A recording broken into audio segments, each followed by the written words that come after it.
నమస్తే అండి. ఎలా ఉన్నారు? అందరు బాగున్నారా? దుబాయ్ నుంచి అయితే నార్వే రావడానికి అయితే ఎన్ని గంటలు టైం పట్టిందండి? It's finished? Yeah, it's finish. Dubai నుంచి అయితే నార్వే రావడానికి 8 గంటలు టైం పట్టిందండి. 8 గంటలు జర్నీ చేసి మధ్యలో బోర్డింగ్ పాస్ అవన్నీ తీసుకొని మళ్ళీ ఇక్కడ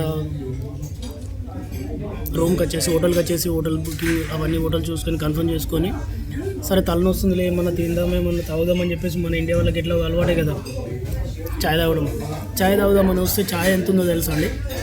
600 ఉందండి. ఒక చాయ్ 600 ఉంది ఇంటికాడ. తప్పదు కదా, 600 పెట్టి చాయ్ తాగేసానండి. ఏం చేద్దాం మరి, చాయ్ తాగకపోతే మన తలనొప్పి తలనొస్తుందని చెప్పేసి ఒక చాయ్ తాగినండి. 600 పడ్డదండి ఒక చాయ్. సో దాంతోపాటు ఇంత అన్నం కూడా తినాలి కదా, రైస్, ఒక బిర్యానీ అయితే తెప్పించుకున్నాం అండి. బిర్యానీకి ఎంతో తెలిసే షాక్ అవుతుంది. వివరంగా నెక్స్ట్ వీడియోలో చెప్తాను.